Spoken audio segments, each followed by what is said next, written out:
राधे राधे भाई सभी को। अपन बायोलॉजी पढ़ रहे थे और बायोलॉजी में अपना टॉपिक चल रहा था पाचन तंत्र यानी कि डाइजेस्टिव सिस्टम। जो पिछला लेक्चर था उसमें हमने दांतों के बारे में बात की, भाई कितने प्रकार के दांत होते हैं, है ना। मुख के बारे में, जीभ के बारे में बात की, है ना। अब जब हमने उसका स्ट्रक्चर समझ लिया, अब बारी है भाई हमारे मुंह में कौन कौन सी लार ग्रंथियाँ पाई जाती हैं, है ना। तो उनके बारे में आज पढ़ेंगे। उसके बाद जो खाना है वो आगे किन किन प्रक्रियाओं के माध्यम से आगे जाता है, उसका पाचन होता है, उनके बारे में समझेंगे, है ना। तो अपना जो लेक्चर है उसको स्टार्ट करते हैं। कौन सा टॉपिक चल रहा है अपना? पाचन तंत्र। कौन सा टॉपिक चल रहा है? पाचन तंत्र, है ना। और पाचन तंत्र में जो आहार नाल है, उस आहार नाल का अपना पहला जो टॉपिक है, पहला जो भाग है उसका आहार नाल का कौन सा है? मुख, है ना। और उस मुख में अपन दांतों के बारे में बात कर चुके थे बेसिकली, है ना। अब देखो मुख में जो ग्रंथियाँ होती हैं, कौन सी ग्रंथि पाई जाती है? लार ग्रंथि पाई जाती है। कौन सी लार ग्रंथि पाई जाती है? कौन सी ग्रंथि पाई जाती है? लार ग्रंथि पाई जाती है ना। अब ये जो लार ग्रंथि होती है ना, इसमें लगभग ये समझिए 99% तो जल होता है इसमें। कितना? 99% जल होता है। और 1% इसमें एंजाइम पाए जाते हैं। क्या एंजाइम पाए जाते हैं, है ना। यानी कि अब लार ग्रंथि का देखो काम क्या होता है। लार ग्रंथि का बेसिकली जो हम खाना खाते हैं उसमें बहुत से ऐसे कीटाणु जाते हैं जो हमारे शरीर के लिए हानिकारक हो सकते हैं। तो उन कीटाणुओं को मारने का काम कौन सी लार ग्रंथियाँ करती हैं। उनमें जो लार ग्रंथि में जो एंजाइम होते हैं वो काम करते हैं। और भाई कार्बोहाइड्रेट का पाचन होता है वो भी इसी के माध्यम से होता है ना। स्टार्टिंग यहीं से होती है। अच्छा, और क्या होता है? जैसे कि हमारा जो भोजन है उसको लसलसा बनाना, उसको चिपचिपा बनाना, ताकि वो निगलने में भी आसानी हो और उसको चबाने में भी आसानी हो। इसीलिए जो एंजाइम है और जो लार ग्रंथि हैं वो बहुत अपनी महत्वपूर्ण भूमिका निभाती हैं। अच्छा, अब अपन बात करते हैं। देखो एक पीएच होता है ना, एक अब उसका लार जो ग्रंथि होती है और उस लार ग्रंथि का जो लार होता है उसमें उसका पीएच कितना होता है? लगभग 6.8 पीएच होता है ना। अब देखो पीएच स्केल के बारे में बेसिकली आपको जानकारी होगी भाई। 0 से लेकर 14 तक इसमें अंक होते हैं, बीच में कौन सा आ गया? 7। अब यदि 0 से लेकर 7 तक यदि किसी का पीएच मान है तो वो एसिड है, यानी कि अम्लीय है, खट्टा है। और यदि 7 से लेकर 14 के बीच में है तो वो बेस है, यानी कि क्षार है, यानी कि कड़वा है ना। 7 क्या है? 7 न्यूट्रल पॉइंट है। यदि किसी भी पदार्थ का जो पीएच 7 है तो यानी कि वो न्यूट्रल है, ना तो वो खट्टा है और ना वह कड़वा है। जैसे कि अपन शुद्ध जल की बात करते हैं, प्योर वाटर होता है एकदम, कितना उसका 7 पीएच होता है, ठीक है, वो उदासीन होता है। 6.8 है तो लगभग ये समझिए कि आप ये जो लार ग्रंथि होती है जिससे लार स्रावित होता है वो कैसा होता है? एसिड होता है, वो अम्लीय होता है। थोड़ा कैसा होता है? अम्लीय होता है। तो ये भी आप ध्यान रख लिए, है ना। क्या कि जो भाई लार ग्रंथियों से जो लार स्रावित होता है कैसा होता है? अम्लीय होता है ना। 99% जल होता है, जल की मात्रा ज़्यादा होती है, 1% एंजाइम पाए जाते हैं। अच्छा, अब जब एंजाइम की बात करते हैं तो भाई कौन कौन से एंजाइम पाए जाते हैं? देखो 4 प्रकार के एंजाइम मिलते हैं किसमें? लार ग्रंथि में, है ना। हमारी जो लार होती है उसमें 4 प्रकार के एंजाइम होते हैं। कौन कौन से हैं, है ना, तो आप उनको लिख लीजिएगा। एक तो है टाइलिन। कौन सा है? टाइलिन। एक है लाइसोजाइम। लाइसोजाइम। एक है म्यूलिन। और एक है आपका डाइस्टेट। डाइस्टेट, है ना। तो 4 प्रकार के इसमें एंजाइम पाए जाते हैं हमारे लार में। एक होता है टाइलिन, एक होता है लाइसोजाइम, एक होता है म्यूलिन और एक होता है डाइस्टेट, है ना। अब देखो इनका काम क्या होता है, इनका वर्किंग क्या होती है, ये चीज़ अपने को समझने की है। देखो जो टाइलिन एंजाइम होता है और जो डाइस्टेट जो एंजाइम होता है, इन दोनों का काम होता है भाई कार्बोहाइड्रेट को पचाना, है ना। अब उसी कार्बोहाइड्रेट को अपन क्या बोलते हैं? स्टार्च बोल देते हैं, मंड भी बोल सकते हैं, है ना। किन किन का काम होता है? टाइलिन का और डाइस्टेट का क्या काम होता है भाई? स्टार्च को पचाना। और स्टार्च को ये किस में कन्वर्ट कर देते हैं? तो ये स्टार्च को ये माल्टोज में कन्वर्ट कर देते हैं। किस में? माल्टोज में कन्वर्ट कर देते हैं, ठीक है। कौन कौन से एंजाइम? एक तो डाइस्टेट और एक टाइलिन। अच्छा, लाइसोजाइम जो एंजाइम है ये क्या काम करता है? लाइसोजाइम जो एंजाइम होता है ना, ये जो हम खाना खाते हैं उसमें यदि कोई कीटाणु है तो उस कीटाणुओं को मारने का काम करता है, यानी जो कीटाणु हैं उनको मारने का काम करता है। कौन? लाइसोजाइम या एंजाइम। अच्छा, म्यूलिन क्या करता है? म्यूलिन अपना जो भोजन है उसको लसलसा बनाता है, चिपचिपा बनाने में सहायता करता है। तो इस प्रकार से जो लार ग्रंथि है उसमें 4 एंजाइम पाए जाते हैं। जो हमारी लार होती है उसमें 4 एंजाइम, है ना, क्या क्या वर्किंग होती है, क्या क्या फंक्शनिंग होती है, ये आपके समझ में आई होगी, है ना। अब हम ये मुख में अपना पूरा किस तरीके से पाचन होता है ये अपने को समझ में आ गया। अब हम यहाँ से आगे बढ़ते हैं ना, और फिर भोजन कहाँ पर जाता है उसके बाद उस चीज़ को अपने को समझना। तो ध्यान से समझो अब, है ना। देखो अब मुख में पाचन हो गया, मुख के बाद जो भोजन जाता है, मुंह के बाद जो भोजन जाता है वो किस में जाता है? ग्रास नली में जाता है। किस में जाता है? ग्रास नली में जाता है। किस में जाता है? ग्रास नली में जाता है ना। अब जैसे कि ये मान लीजिए भाई मुख है आपका, है ना। इस मुख के बाद जो आहार नाल का जो हिस्सा होता है वो कौन सा होता है? वो होता है आपका ग्रास नली वाला। कौन सा होता है? ग्रास नली वाला, है ना। थोड़ा पतला भाग होता है, थोड़ी नली टाइप होती है ये, है ना। और उसके बाद ये जो ग्रास नली होती है, ये ग्रास नली आपके किस में खुलती है? ये आमाशय में खुलती है, स्टोमच में खुलती है ना। यानी कि ये इस तरीके से जे आकार की संरचना होती है, इस तरीके की संरचना होती है, ठीक है। अब ध्यान से समझिएगा और समझते चलिएगा। देखो ये जैसे ही मुख में भोजन हुआ, आप भोजन को निगलोगे, निगलने के बाद वो किस में जाता है? ग्रास नली में जाता है। किस में जाता है? ग्रास नली में जाता है, ठीक है। इतनी सी बात आई आपके समझ में। और ये क्या है? आमाशय। ये क्या है? आमाशय, है ना। अब देखो ग्रास नली का काम क्या होता है? ग्रास नली मुंह से जो भोजन है उसको आमाशय तक लाने में सहायता करती है। ये आपको दिख भी रहा है, इसको बताने की कोई बड़ी बात ही नहीं है। अच्छा, इसमें जो भोजन जो गति करता है ना, भोजन जो इसमें गति करता है वो एक गति होती है कौन सी? कृमा कुंचन गति। कौन सी? कृमा कुंचन गति। कौन सी गति होती है? कृमा कुंचन गति। अब ये कृमा कुंचन गति कौन सी होती है? देखो आप जब वर्मी कंपोस्ट की बात करते हो या फिर जो गोबर की खाद होती है उसमें एक केंचुआ मिलता है ना, वो केंचुआ होगा ना, उसकी गति देखिएगा आप। तो वो पहले जैसे कि ये केंचुआ है, तो जैसे ही आगे बढ़ेगा ना तो उसका जो पहला जो कुछ भाग है वो आगे बढ़ जाएगा, फिर वो पीछे से सरकता है ना। फिर वो आगे बढ़ता है, फिर वो पीछे से सरकता है। पहले आगे बढ़ता है, फिर पीछे से सरकता है। उसी प्रकार जो भोजन है वो इसमें गति करता है ना। किस तरीके से? कौन सी गति से? कृमा कुंचन गति से, ठीक है। बात आई आपकी समझ में। अच्छा, एक चीज़ और आपको ध्यान रखनी है। वो क्या चीज़ ध्यान रखनी है कि जब हम भोजन की बात करते हैं तो बोला कि भोजन भाई यहाँ से ये ग्रास नली में प्रवेश किया और ये जो स्टोमक होता है हमारा, आमाशय होता है, इसमें जाता है। बोला कि यार अपन श्वसन भी तो करते हैं, सांस भी तो लेते हैं, नाक से या फिर मुंह से जो भी सांस लेते हैं वो भी तो जाता है। क्या हमारा जो भोजन होता है वह और जो हम सांस लेते हैं, श्वसन करते हैं, क्या वो दोनों एक ही नली के माध्यम से जाते हैं फिर अलग अलग? भाई अलग अलग है ना दोनों का। कैसे है? अब देखो इसका डिवाइडेशन कैसे होता है, ये कैसे स्पेसिफाई किया जाता है कि भाई ये श्वास है तो ये श्वास नली में जाएगा, ये भोजन है तो ये आहार नली में जाएगा। तो इस चीज़ को डिफाइन करने के लिए, इस चीज़ को बताने के लिए इसके बीच में एक ढक्कन होता है। क्या होता है? एक ढक्कन होता है, हमारे यहाँ पर ढक्कन होता है। उस ढक्कन को क्या बोलते हैं? एपिग्लोटिस। क्या बोलते हैं? एपिग्लोटिस। क्या बोलते हैं? एपिग्लोटिस, है ना। यानी कि ऐसे समझिए कि जैसे कि भाई ये एक नली है ना। अब आप मुंह की नली मान लीजिए इसको। अब यहीं से आप भोजन भी करते हो, यहीं से श्वसन भी करते हो, सांस भी जा रही है। अब इसकी जो एक जो सिरा है वो तो चल जाता है श्वसन नली में। किस में जाता है? श्वसन नली में, जिसमें यदि अपन सांस लेते हैं तो वो फेफड़ों में जाती है। और वहीं जो इसका एक सिरा है वो किस में चला जाता है? आहार नली में। जैसे कि आप भोजन करते हैं तो वो आहार नली में चला जाता है। और इसके बीच में यहाँ जो ढक्कन मिलता है वो कौन सा मिलता है? उसको क्या बोलते हैं? एपिग्लोटिस बोलते हैं, है ना। अब देखो एपिग्लोटिस, जब हम खाना खाते हैं तो ये जो ढक्कन है ये श्वास नली पर आ जाता है और जो भोजन है वो आहार नली में चला जाता है। अच्छा, जब अपन श्वसन करते हैं तो ये जो ढक्कन है ये आहार नली पर चला जाता है और जो सांस है वो श्वसन नली में चली जाती है। अब एक चीज़ समझने की है, देखो जो एपिग्लोटिस है ना, ये बेसिकली काम करते हैं किस पर? अपने माइंड के आधार पर काम करते हैं, क्योंकि सारी चीज़ें जो कंट्रोल करता है हमारा मस्तिष्क ही कंट्रोल करता है। अब मस्तिष्क किस प्रकार से? देखो मस्तिष्क में 3-4 देखो, एक तो होती हैं ऐच्छिक कोशिकाएं, है ना। ऐच्छिक कोशिकाएं यानी कि ऐसी कोशिकाएं जो हमारी इच्छा पर आधारित है। जैसे कि भाई मैं लिख रहा हूँ तो ये मेरी इच्छा पर आधारित है, मेरा हाथ काम कर रहा है, पैर काम कर रहा है, मैं बोल रहा हूँ, सुन रहा हूँ, तो ये मेरी इच्छा पर आधारित है ना। तो ये ऐच्छिक क्रियाएँ हो गई। एक होती हैं अनैच्छिक क्रियाएँ जिन पर आपका कंट्रोल नहीं होता। जैसे कि आपका दिल धड़क रहा है तो क्या इस पर आपका कंट्रोल है? नहीं है।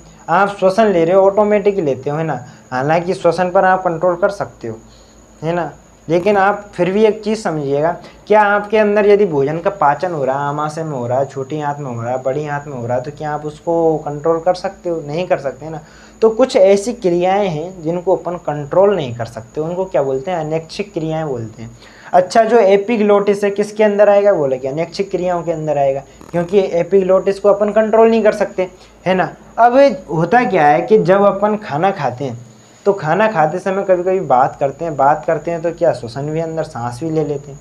अब खाना भी जा रहा है, अब सांस भी ले रहा है। अब एपिग्लोटिस जो ढक्कन है वो कंफ्यूज हो जाता है कि यार मैं श्वास नली की तरफ जाऊं या फिर आहार नली की तरफ जाऊं, है ना। अब इस बीच में होता क्या है कि जो कुछ जैसे भोजन के पार्टिकल हैं, कुछ कण हैं, वो क्या श्वास नली में चली जाते हैं।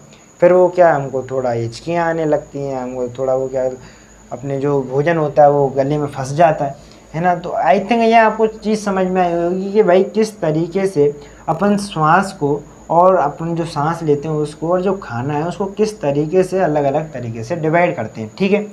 अच्छा, इसके बाद ये ग्रास नली से होता हुआ ये आमाशय में चला जाता है। अच्छा, ये ग्रास नली है और ये ग्रास नली जैसे ही आमाशय में खुलती है तो यहाँ पर एक बॉल पाया जाता है, क्या, बल्ब पाया जाता है।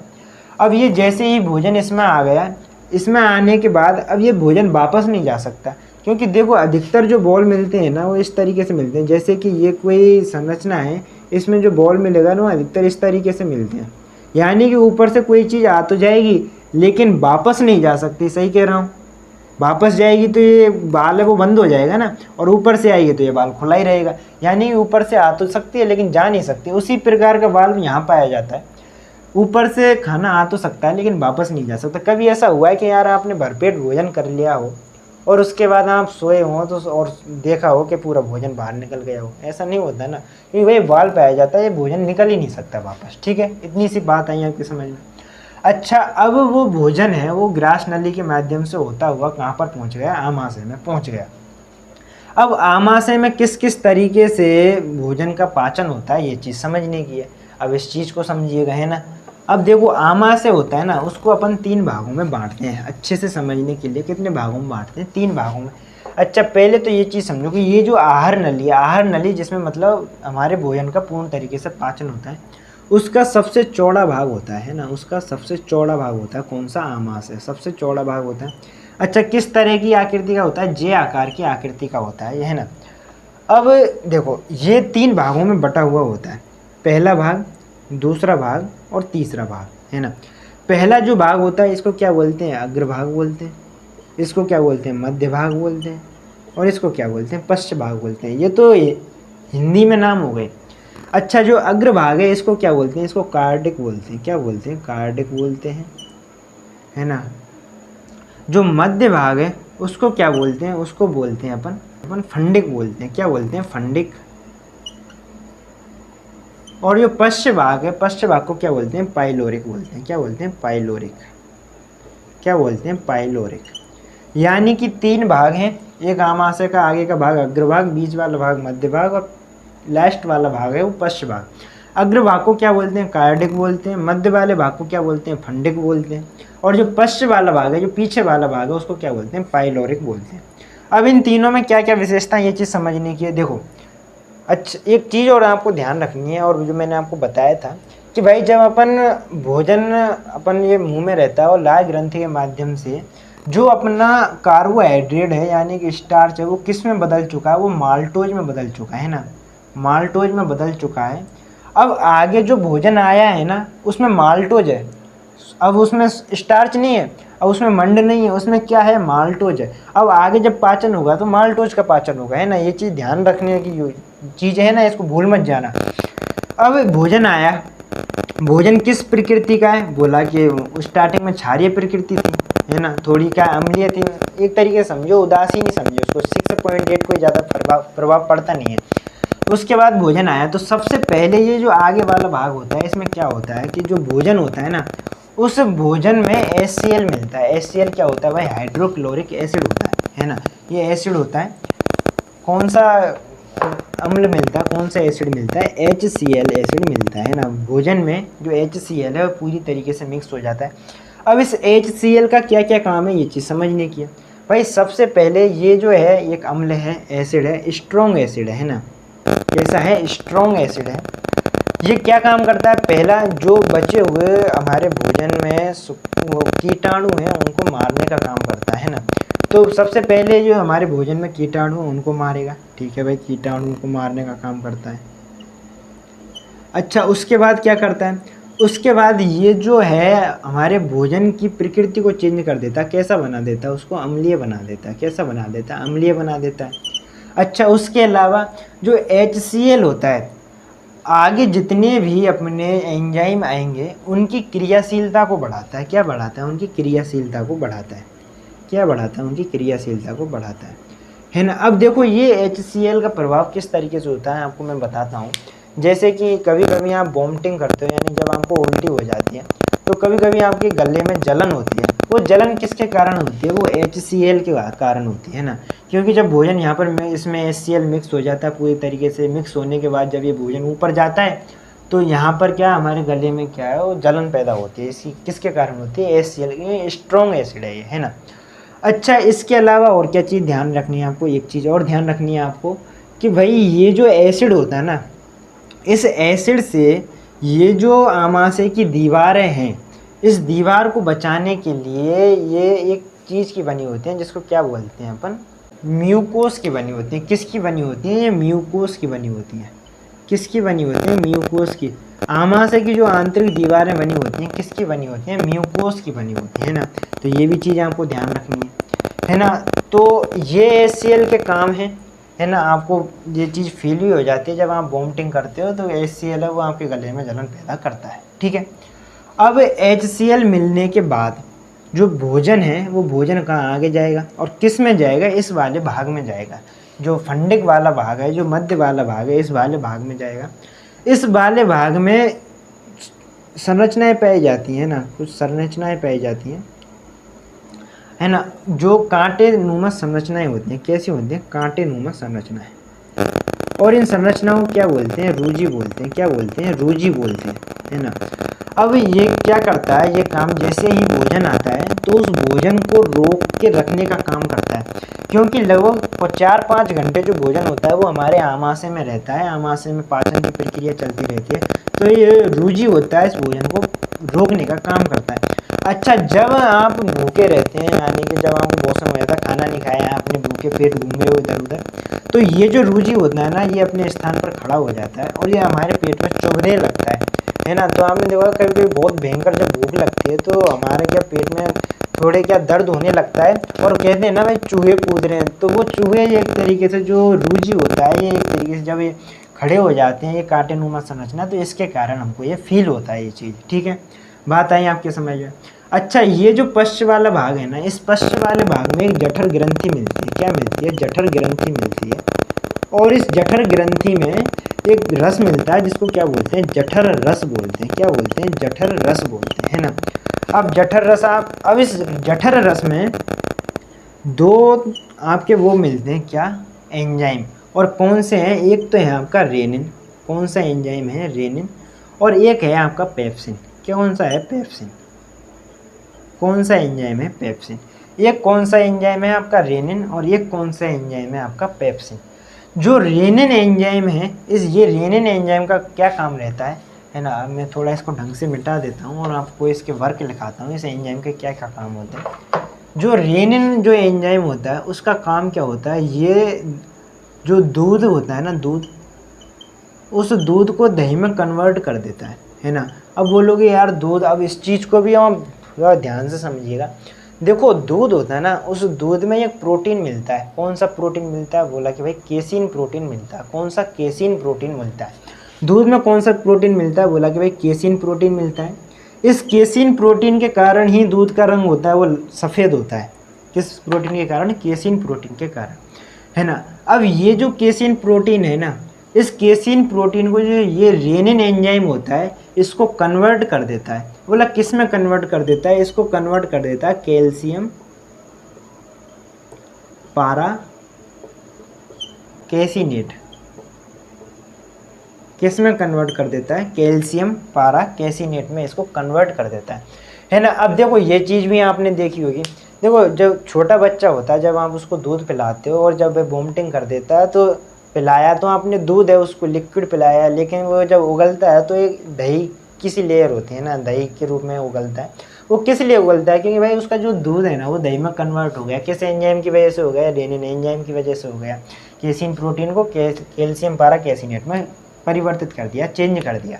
अच्छा, एक और एग्जाम वो कौन सा था अपना? पेप्सिन। कौन सा था? पेप्सिन। जो पेप्सिन एंजाइम होता है, ये पेप्सिन एंजाइम क्या करता है? जो प्रोटीन होता है ना, प्रोटीन को किस में कन्वर्ट कर देता है? प्रोटीन को पेप्टोन में कन्वर्ट कर देता है, पेप्टोन में, है ना। यानी जो पेप्सिन एंजाइम होता है वो प्रोटीन को किस में कन्वर्ट कर देता है? पेप्टोन में कन्वर्ट कर देता है। और जो रेनिन एंजाइम होता है वो केसिन प्रोटीन को कैल्शियम पारा कैसिनेट में या दूध को दही में कन्वर्ट कर देता है ना। तो इतनी सी चीज़ आपके समझ में आई होगी, है ना। अब देखो एक चीज़ और ध्यान रखनी है। क्या ध्यान रखनी है? कि आपने सुना होगा कि भाई कहते हैं कि भाई खाना खाने के बाद अपने को मतलब तुरंत ज़्यादा मात्रा में पानी नहीं पीना चाहिए। क्यों नहीं पीना चाहिए? उसके पीछे लॉजिक है। भाई जब आप पानी पी लोगे तुरंत खाना खाने के बाद, तो खाना जैसे ही इसमें जाएगा आपके आमाशय में, आमाशय में उसमें HCl मिल जाएगा। HCl मिल जाने के बाद यदि आप पानी पी लोगे तो HCl है वो, उसका गाढ़ापन मतलब वो बहुत ज़्यादा तरल हो जाएगा। वो बहुत ज़्यादा तरल हो जाएगा। तरल हो जाने की वजह से जो उसकी इंटेंसिटी है, जिस तरीके से उसे काम करना चाहिए वो नहीं कर पाएगा। भाई वो एंजाइम वो क्रियाशीलता को नहीं बढ़ा पाएगा, कीटाणुओं को ढंग से नहीं मार पाएगा।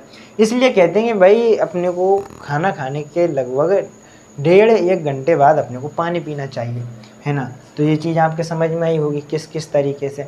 अब देखो दो चीज़ आपको ध्यान रखनी है। कार्बोहाइड्रेट के पाचन की बात करें तो उसका पाचन हमारे मुख से स्टार्ट हो रहा है ना, वो माल्टोज में बदल चुका है ना। और यदि अपन प्रोटीन की बात करें तो प्रोटीन होता है पेप्सिन एंजाइम की वजह से पेप्टोन में बदल चुका है। अब आगे जब ये भोजन जाएगा ना, अब पेप्टोन का आगे परिवर्तन होगा, उसका पाचन होगा, माल्टोज का आगे पाचन होगा, है ना। अब ये मत समझना कि भाई स्टार्च का, है ना। अब ये सीक्वेंस ध्यान रखना जरूरी है आपको, है ना।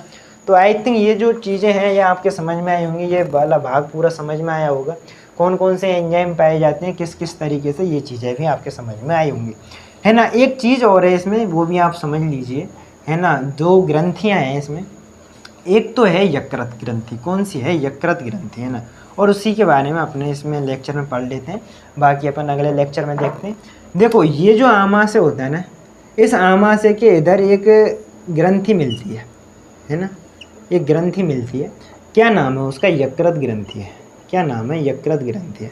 हमारे शरीर की सबसे बड़ी ग्रंथि है। कौन सी? यकृत ग्रंथि, है ना। पाचन की भी सबसे बड़ी ग्रंथि बोल सकते हो। कौन सी? यकृत ग्रंथि, है ना। हिंदी में क्या बोलते हैं इसको? लीवर बोलते हैं। और इसका जिक्र मैंने जब मैं आपको कोशिका पढ़ा रहा था उसमें भी किया था कि इसकी जो कोशिकाएं होती हैं ना, बहुत ज़्यादा खुद को मॉडिफाई कर देती हैं, बहुत ज़्यादा नई कोशिकाएं बना देती हैं, बहुत जल्दी अपने को रिकवर कर लेती हैं। कौन सी? लीवर की जो कोशिकाएं होती हैं। इसीलिए इसके जो घाव होते हैं बहुत जल्दी भर जाते हैं। अब देखो ये जो यकृत है ना, इस यकृत से एक रस निकलता है। कौन सा? पित्त रस। कौन सा निकलता है? पित्त रस निकलता है। कौन सा रस निकलता है? पित्त रस निकलता है।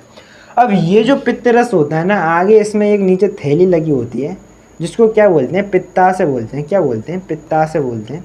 इस पित्ताशय में ये इकट्ठा होता रहता है और बाद में जब भोजन आता है और भोजन जब इस माध्यम से ये छोटी आंत में चला जाता है तो छोटी आंत में इस पित्ताशय से पित्त रस को छोड़ा जाता है, और जो किस में मदद करता है? भोजन के पाचन में मदद करता है। इतनी सी बात आई आपके समझ में। अच्छा, अब अपने को मेन चीज़ किसके बारे में पढ़नी है? देखो कभी कभी क्या होता है कि ये जो पित्ताशय होता है ना, इसमें क्या है? स्टोन जम जाता है ना, जो अपन पथरी कहते हैं, वो पथरी जम जाती है। तो कभी कभी डॉक्टर क्या है, इस पूरे पित्ताशय को ही काट कर बाहर निकाल लेता है और फिर वो सीधा ही यकृत को क्षुद्रांत से कनेक्टिविटी बढ़ा देता है। अब इसका मतलब क्या हुआ? भाई यकृत से सीधा क्षुद्रांत के लिए कनेक्टिविटी बढ़ा देगा, मतलब कि जो पित्त रस है वह कहीं पर इकट्ठा नहीं होता, फिर वो स्रावित होता रहता है, 24 घंटे होता रहता है। फिर चाहे आप भोजन करें चाहे फिर भोजन ना करें, तो यानी कि आपका जो डाइजेशन सिस्टम है वो थोड़ा ख़राब हो जाता है। किसकी वजह से? यदि आपका पित्ताशय निकाल दिया उसने, है ना, इसमें स्टोन की वजह से इसको निकाल देते हैं। अब एक चीज़ अपने को ध्यान रखनी है, कौन सा? पित्त रस के बारे में। पित्त रस के बारे में थोड़ा और अपन डिटेल से पढ़ लेते हैं। देखो पहली चीज़ तो ये है कि ये क्षारीय प्रकृति का है। कैसा है? क्षारीय प्रकृति का है। अब क्षारीय प्रकृति क्यों आवश्यक है ये चीज़ भी समझनी है अपने को। देखो जब हम आमाशय की बात करते तो आमाशय में भोजन किस टाइप का है? भाई बोला कि अम्लीय टाइप का है, क्योंकि HCl मिला था। अब उस अम्लीय टाइप को न्यूट्रल करने के लिए क्षार की आवश्यकता पड़ेगी, तो क्षार मिलाना पड़ेगा। बोला कि किसको मिलाएं, पित्तरस है ना, इसको क्षार मिलाते हैं। एक चीज़ और ध्यान रखना है इसमें, जो पित्तरस है ये कोई एंजाइम नहीं है ना, ये कोई एंजाइम नहीं होता है ना, ये चीज़ आपको ध्यान रखनी है। इसमें लवण मिलते हैं, वो अपने को क्या है, जो फैट होता है उसके पाचन में हेल्प करते हैं ना, ये चीज़ अपने को ध्यान है। और अपन आगे पढ़ेंगे। देखो एक चीज़ और आपको ध्यान रखनी, क्या ध्यान रखनी, एक होता है एंजाइम और एक होता है हार्मोन। भाई दोनों में क्या फ़र्क होता है, लगता तो दोनों सेम सही है भाई, एंजाइम और हार्मोन। देखो एंजाइम जो होते हैं ना, उनमें ये बेसिकली डिफरेंस ये होता है कि भाई एंजाइम को किसी के सहयोग की आवश्यकता नहीं होती, कि भाई किसी के प्रवाह के लिए उसको सहयोग की आवश्यकता पड़े। लेकिन हार्मोन के लिए ब्लड का होना बहुत ज़रूरी है। यानी कि जब हम हार्मोन की बात करते हैं तो वे हमेशा ब्लड में घुले हुए होते हैं और ब्लड के साथ ही वो काम करते हैं। लेकिन यदि एंजाइम की बात करते हैं तो एंजाइम में ऐसा कुछ नहीं होता है, एंजाइम किसी ब्लड के साथ काम नहीं करता। अब जैसे कि बात करते हैं भाई, हमारी जो लार होती है, मैंने बताया उसमें 4 प्रकार के एंजाइम पाए जाते हैं।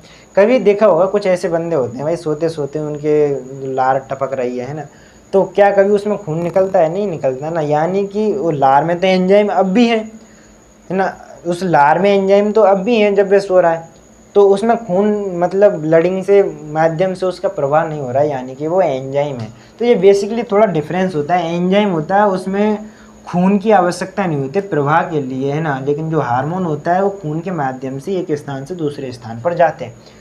अच्छा, पित्तरस की बात कर रहे थे अपन, क्षारीय प्रकृति का होता है। इसमें देखो 2 प्रकार के लवण मिलते हैं। क्या मिलते हैं, 2 प्रकार के लवण मिलते हैं, है ना। कौन कौन से लवण मिलते हैं, ये सोडियम लवण होता है, एक होता है सोडियम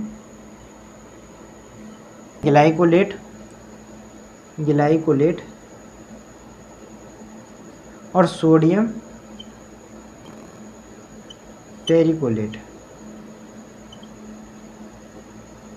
कौन कौन से होते हैं, एक होता है सोडियम ग्लाइकोलेट और एक होता है सोडियम टेरिकोलेट, है ना, ये 2 लवण होते हैं।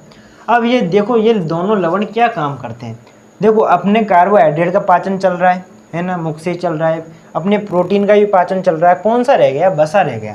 वसा के पाचन के लिए ये दोनों चीज़ें बहुत आवश्यक है ना, ये लवण होते हैं, वसा के पाचन के लिए आवश्यक होते हैं। अब वसा में भी देखो कुछ विटामिन्स होते हैं जो वसा में घुले हुए होते हैं। मतलब कौन कौन से विटामिन होते हैं, जब हम विटामिनों की बात करते हैं तो भाई एक तो ए है, एक बी है, एक सी है, एक डी है और ई है और के है। ये विटामिन्स हैं आपके। इसमें जो बी और सी विटामिन होता है ये आपके जल में घुलनशील होते हैं। कैसे, जल में घुलनशील होते हैं। जैसे कि अपन विटामिन सी की बात करते हैं तो इसमें वो आता है हमारा जो नींबू वाला रस होता है, साइट्रिक अम्ल वाला होता है, एस्कॉर्बिक अम्ल वाला होता है, वो इसमें आते हैं, है ना, विटामिन सी में। अब आप बोलोगे ये जो होते हैं ये जल में घुलनशील होते हैं, ये फैट में घुलनशील नहीं होते। इनके अलावा जितने भी विटामिन है, विटामिन ए की बात करें या विटामिन डी, ई और के की बात करें, तो ये फैट में घुलनशील होते हैं। अच्छा, फैट में घुलनशील होते हैं और फैट का पाचन कौन करता है, बोला कि ये जो पित्त रस में ये जो लवण पाए जाते हैं, सोडियम ग्लाइकोलेट और सोडियम टेरिकोलेट, इनके माध्यम से वसा का पाचन होता है। यानी कि विटामिन का पाचन भी इनके माध्यम से होता है। तो ये चीज़ आपको समझ में आई होगी आई थिंक, है ना। एक चीज़ और क्या भाई, एंजाइम नहीं है पित्त रस, है ना, लेकिन फिर भी भोजन के पाचन करने में बहुत ज़्यादा महत्वपूर्ण भूमिका निभाता है ना। तो अपने आज काफ़ी टॉपिक अपन ने क्लियर किया। बच्चा जो सेशन है उसको अपन कंप्लीट कर लेंगे, जितना भी अपना जो टॉपिक रहा है इसमें। आज के लिए इतना ही, धन्यवाद।